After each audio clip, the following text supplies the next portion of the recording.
Well, hey guys, I am back from vacation. I just got back like an hour ago, but I did the reading while I was away, and so I wanted to be true to getting you a video per week. So this week's reading was really good. It's really appropriate for the age that we're living in. A few things that jumped out to me that I think are worth pointing out in this video are, I think we can really resonate with John. And how do you speak truth to someone who either doesn't want to hear it, or doesn't want to repent, or doesn't want to follow Jesus in any way? How do you engage someone like that? And that cold hammer of truth. As a pastor, I get asked that question a lot. How do I talk to them without coming across judgmental?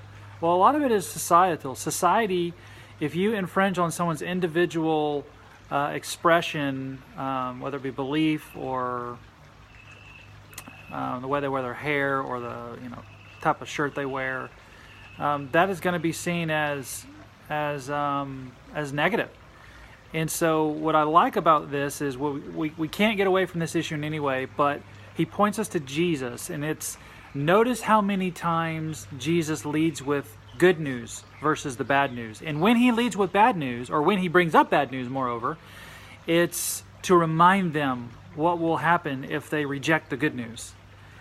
And so, as I think of people in my life who fit the description that John is talking about in this chapter, in these couple chapters,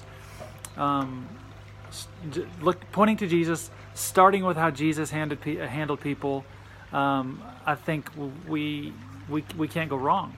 We can't go wrong. It's scary. It's very scary. And I could give you story after story after story of where I've messed up. But then again, story after story of how I've trusted Christ and led with good news that they've gone well. Now, the second part of the chapter, so that's it was a smaller deal for me. The thing that jumped out really significantly was the second chapter, and that was on just that small measure of asking God to join you where He's at, join you where you're at, is all of the stories of what God has been able to do with people who have just trusted, put their yes on the altar, as Pastor Russ likes to say. I know whenever I was in that season of what's next, God, I'm not sure I can handle it. I had a friend who prompted me to think about going back to school. And so I went back to school on that just small little mustard seed of faith. And my wife was fully behind me. My family was behind me.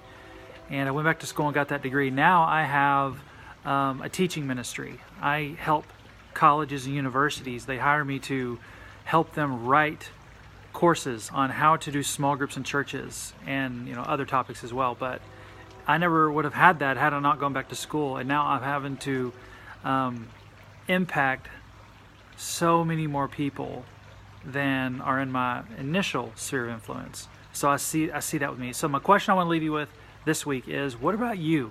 As John prompted you, are you willing to spend the next few days, weeks, months, years asking God, what could you do with what I have? What are you calling me to, Lord?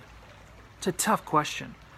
So those are just some themes from these chapters. Some of this is self-evident in your own life, but that's just me. So we'll see you next week, and I promise I will be more rested and have a better smile on my face. See ya.